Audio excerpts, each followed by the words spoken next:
Good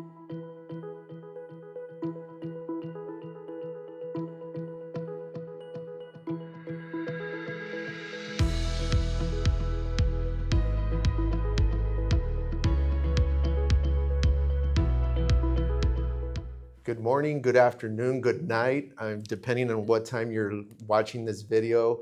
Welcome to your, what is it, third episode now. And as we keep going through the weeks and upgrading our studio, and we have nicer chairs and bigger green screen now. And so welcome and thank you for being here. This was where we share information, we answer your questions directly. And as you see, Brenda's not with me today, but she's in the background telling me what to do. So I appreciate that. But we have two special guests today. We have Dr. Waterman. Dr. Ben Waterman, who I'm the Chief Medical Officer at View UCLA Medical Center. And Dr. Suthar. Yeah, hi, I'm Dr. Lakshmi Suthar. I'm the designated institutional official here at View. What is a designated institutional official? It sounds very official. It feels very official. So actually my job is to make sure that all of our training programs for our physicians meet all of the federal compliance regulations. And then I really try to create a really great learning environment for all of our physician trainees. Very important work. Thank you for being here. And let's start with announcements. So I heard that there was a truck that came by and started getting sucking the blood out of our staff. Yeah, we had vampires on campus. So I just want to thank everybody for those who registered, everyone who registered for the blood drive on Wednesday, January 29th. We have 17 people, 13 were first-time blood donators, and ultimately 15 units of blood were collected for our local hospitals. Every unit that's collected can save the lives of 3 people, and so that actually could save the lives of 45 individuals. And this is not a one-time thing. We actually have another blood drive coming up on Thursday, August 7th. So please, if you can, sign up. It's a wonderful thing to do for our hospital, our community, and it really does save lives. I regret to say that I've never donated blood. I have a very big fear of needles. I'm a nurse, and I had no problem sticking needles in our patients, but when it comes to my arms, but I'll do it in August. Right? Wow. I'm committing. That's a commitment right there. You heard it here first. Speaking about commitments, my team came in last in the All of You Step Challenge, and I'm a very competitive guy, and that's unacceptable for my team. So I'm going to challenge them for next time we have the Step Challenge that we will come in at least top 5. Wow. At least top 5. But congratulations to the first place winner, Little Steps. It was a solo member from the social work department. Congratulations. You got a $50 gift card. And you don't need to share it because it was just you. Las Incansables, which translates to the Unreachables, is a 2-member team from hospital admin, and you get a $50 gift card. That was second place. And in third place, the Soul Survivors, Soul, S-O-L-E. It's a play on words. Very, very clever. I like it, very clever.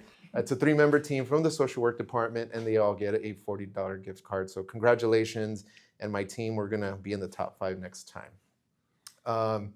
And it's also Physician Trainee Appreciation Day. Could you tell us a little bit more about that program and why it's important? Yeah, absolutely. I mean, our residents and fellows are really essential to the work we do in our safety net hospital. They provide really critical care for our patients, who are some of our most vulnerable populations. But they also really address a shortage in healthcare professionals that we're seeing across the country.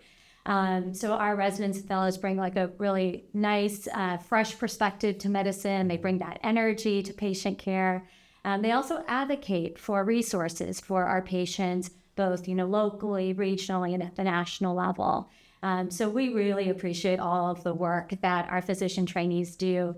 They are taking care of patients 24 hours a day, 7 days a week. It's not an easy job. And I would just add to that too, when you look around our hospital, a huge percentage of our doctors that actually work here every day were residents and medical students in this facility, starting with yours truly. So not only are they so critical to the care we provide every day, but we are training future leaders and individuals who are not only contributing during their residency training years, but also as they move through and become attendings. Because of our environment, they often want to stay. And we're very proud of our homegrown talent. And again, it's a huge credit to Dr. Suthar and the environment that she's created for our program. Yeah, critical, and very important work, and they're all committed to the mission. How many residents or trainees do we have here at Olive? Yeah, we actually have quite a few physician trainees. So on any given day, if you're walking around all of you, you'll have about 200 physician trainees within all of our different departments. But over a given year, we train well over 500, 600, 700 trainees. And then we have medical students that actually come from all over the country to train in our system. We are actually known within the UCLA system to be great teachers. So we're a very popular site for our medical students and residents to come rotate in. And we actually have a lot of different levels of trainees here. So some of the trainees you'll encounter in our hospital maybe just 1 year out of medical school, and some might be 8 years out of medical school. Mm-hmm. So they really work as an integral part to make sure that all of our patients get amazing evidence-based care every day. And then our residents actually really learn while they're here at All of You to take care of patients in a holistic manner. I think our patients are amazing people. We're really privileged to take care of them, and the trainees really learn what it means from nursing colleagues, from interdisciplinary colleagues, and their faculty, how to be leaders in medicine and amazing providers. Yeah, I want to underscore what you said. It's a privilege for us to take care of this community and these patients, and I'm glad you say that as the lead for this training program. And you can feel it from our trainees as well. So congratulations, thank you, residents, medical students, and fellows for the work that you do for our patients every day. We celebrate you, and thank you. So another component of our facility that does great work as well is nurses, and we're gonna Nurses Week is coming. I think it's in May. Is that May, right? It's in May, and I should know, I'm a nurse, but yeah, Nurses Week is coming. Please nominate Nurses Week for Nurses Week this year. We're looking for nominations for Outstanding Advanced Practice Nurse of the Year, Outstanding CMA LVN Tech of the Year, Outstanding Nursing Assistant of the Year, Outstanding Clerical Staff of the Year. So submit your nominations. Please contact Nurse Recruitment, and the number will be listed here or here behind me somewhere. And so you can call in and make that nomination. Also, on March 5th and March 19th from 11 a.m. to 11:30, have you ever done sound bathing? What does that involve? No, what is it? All right, so I'll see you there on March 5th and March 19th, so you could experience sound bathing in the Yagmai room. This is open to all patients and staff. If you'd like to attend, please RSVP. Please email Brenda Yanez, which is our PIO. Yeah, it's a pretty cool experience where they bring different bowls, and it's very calming, and they make these sounds that somehow affects your psyche and really calms you down. So it works. I fell asleep last time I attended one, so I don't think I might do this one here this time. And also Ash Wednesday on March 5th, All of You Chapel in 1D145. And we want to highlight a clinic for the first time. We had great success. It went live recently. Tell us about that clinic. So we actually started our inaugural circumcision clinic, where it may seem humorous, but babies are given not babies, but their families are given opportunities to have circumcisions within 60 days of birth in a clinic setting, which really is the standard of care. And for a whole host of reasons, historically, it's been very challenging to have that done here at All of You.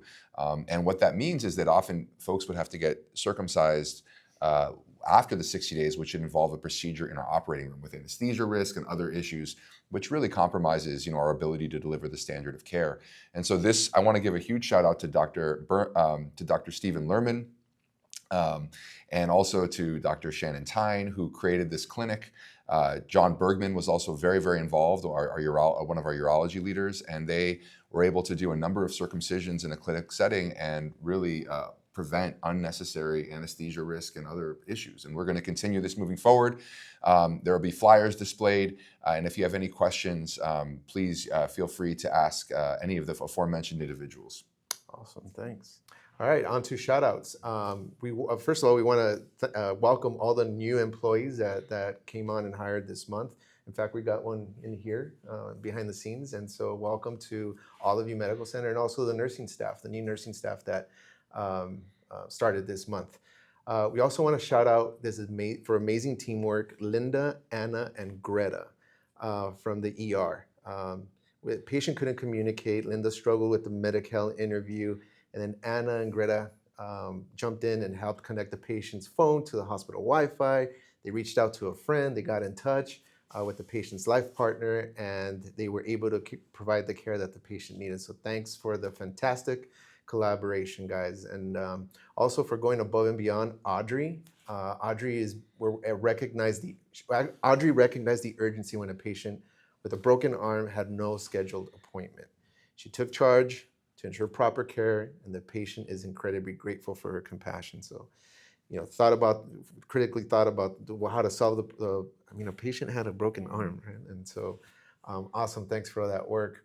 And also to shout outs to Elizabeth for outstanding mentorship, allowed student Joshua to assist with medication and assessments. Also, we were all students at one point, right? And so we truly appreciate that as well. I'm sure you're thinking of mentors you had in your career now. I know I will. Lindsay also guided a student with patience and knowledge. Thank you, Lindsay, for your mentorship. And lastly, Juan from housekeeping. We observed him coaching a team member on maintaining the hospital's cleanliness. His humble yet firm approach was truly impressive. So thank you, Juan from housekeeping. All awesome team members. We also want to thank all these team members for great catches. What's a great catch? What does that mean? I think it's when you're playing baseball and you grab your mitt and you're in the stands. No, and when they hit the gap between first and second and you get the ball. No, this is so critical because patient safety is at the heart of what we do every day. And so it takes a village. Every single person needs to feel psychologically safe to speak up, to stop the line when there is an issue. And we have a lot of folks who did that this month. It's very exciting. Yeah, even in my career, I'm thankful for a nurse that she has a great catch from a potential mistake I could have made. And so, we're not all perfect and we do make mistakes. And thanks to these people for being very insightful. So we're going to display their names. There's many to list, but check them out. And next, if you see them down the hallway, say thanks or congratulations on that great catch. All right. And we had executive rounds. As you know, the executive team has been visiting different departments. This past couple of weeks, we visited Biomed. How was your interaction with Biomed? It was fantastic. And before we even talk about Biomed, I just want to thank Mr. Solis for his leadership in visiting all of these departments individually. That's something we really haven't had here at All of You in the past. And I think hearing everyone's stories, what's working, what's not, acknowledging all the hard work that's being done from folks both on the front line and behind the scenes, it's really just so powerful and so important and integral to what we do every day. So Biomed was great. I saw a lot of machines, a lot of things being serviced. They clearly work hard in a very confined space, and so it was great to hear from them again, and just you could see the commitment. And what I loved about Biomed the most was when we were talking to them, they weren't just talking about what they need. They were saying what does the patient need from, and how can we better serve the patient? And all of their requests were really oriented around the patient experience. And I thought that was really remarkable and a testament to the culture and ethos of our staff. Yeah, absolutely. And, walking into that department, it reminded me of that scene where a young Luke Skywalker was, with his droids and all the parts that he had. And, droid shop. But yeah, awesome work that they do. We want to provide special recognition to Haik Azarian and Ted Ko. During COVID, they were instrumental in helping all of you continue and provide that level of service despite all the challenges that we were facing during that time. So Biomed, thank you. A lot of folks, they're working behind the scenes, but we wanted to highlight them and show the incredible work that they provide. It's amazing how many people it takes, right, to run a hospital and to provide amazing care. And sometimes you don't get to see all the parts. So it's pretty great to hear about. Every single pump that breaks, every machine, they are servicing all those machines and instruments to make sure we can deliver the care we need. So it was great to go down there. And another team that we visited was patient access. They're composed of several key units that provide support for the ED, the urgent care center. There's also financial clearance unit, patient relations unit, and a call center scheduling unit. So they're the face of our hospital when patients try to call or try to receive services here. They're really at the front line interacting with our patients. They handle intakes, financial clearances, to ensure that you all do the care that we provide for our patients in a timely fashion and that it's effective. So shout out to the entire team. Thank you so much. Their supervisors couldn't stop singing their praises about all the team members, how they all work together and ensure that the work that needs to be done gets done. They also brought up some great ways to improve not only the work situation for themselves, but also the patients and how to provide better care. And I learned 3 terms. Well, they're acronyms, I guess, right? SERFs, NERFs, and DERFs. Did you go to the beach? Yeah, right. SERFs, NERFs, and DERFs. Sounds like Alphabet soup. surfing, like hang 10 is like the 10 toes. Yeah, that's right. SERFs, DERFs, and NERFs is probably an important process that I'm not, completely familiar with. But, there's all kinds of acronyms. But shout out to Patient Access. Thank you so much. And we'll be visiting your department soon. Again, your supervisor or your manager should know that schedule, so look out for that, and we're coming soon. All right, on to questions. We got a lot of feedback, a lot of questions, a lot of inquiries that were submitted through the feedback button. Again, scan that QR code. It's on our intranet page. I think they're going to put the QR code behind me here somewhere or right in front of Dr. Waterman here. First question was, some break rooms, the microwaves have been removed from individual departments. Now there's long lines in the cafeteria. Could we add more microwaves? Yes, it's a reasonable request. Last thing we want you to do is wait 15 minutes out of your 30-minute break to just heat your food. We'll take a look at that. We'll also take a look at, why I imagine is because we had to pay fines for the fire department coming because someone cooked their popcorn a little too long, and now we have, the fire department here, and so we don't want that. So we have to, compromise. So maybe we don't want to cook popcorn here. Maybe that's a compromise, and we may allow them back in the department. I'm not sure, but we'll look into this, and definitely that's something that we can work on. All right. Next question. Years ago, you requested artwork to improve the hospital corridors. I have artwork, but do not know where to take it, or do you still need it? Can you post it again? Absolutely. We're working on a campus beautification, first impressions. We have a first impressions task force where we walk the same corridors our patient do, and how do we enhance the environment for our patients. So we'll reach out to you. Absolutely. We'll take nice painting. I'm not an artist. We don't want to see my art. Yeah, I don't know what's better than the others. I don't know. We'll take. Yeah, pictures of mountain bikes are my thing. So if we can put, no, we were not. All right.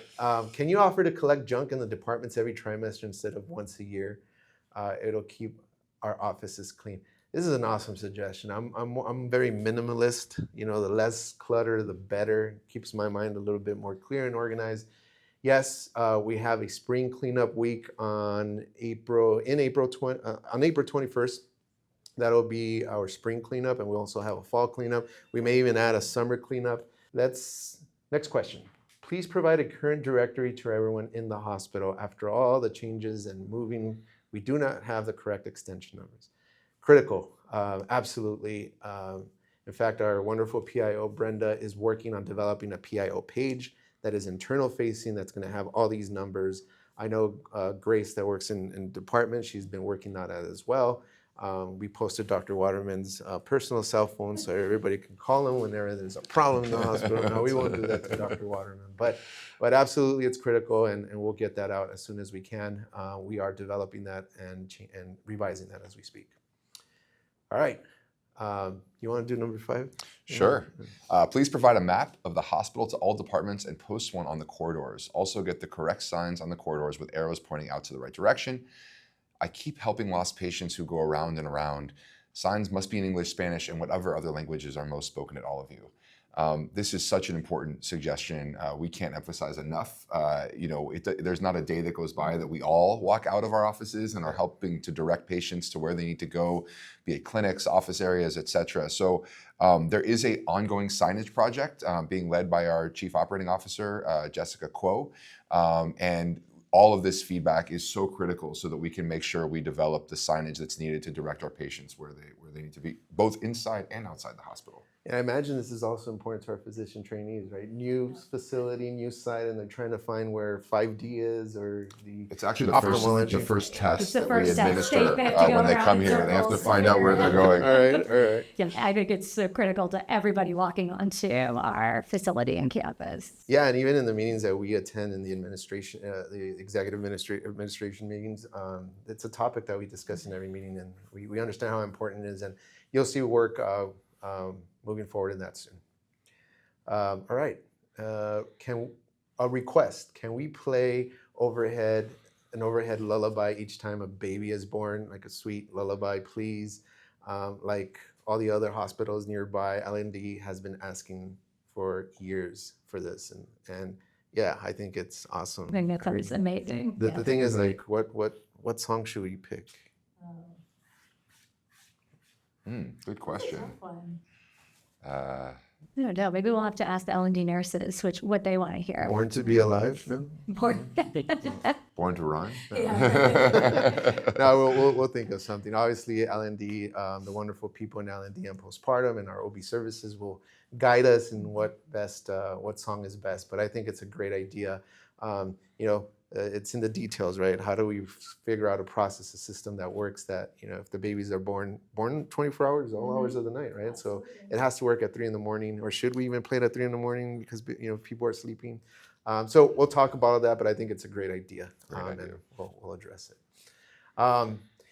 So in honor of Women's History next month, you want to tell us a little bit how we're celebrating? Yes, I mean, definitely near and dear to my heart. So March is Women's History Month, and so we're going to really try at all of you to celebrate some of the incredible contributions and achievements that women have at our workplace. So we're going to be featuring your nominations in the next episode of The View, highlighting the impact and the dedication of our women workforce at all of you and to our patients.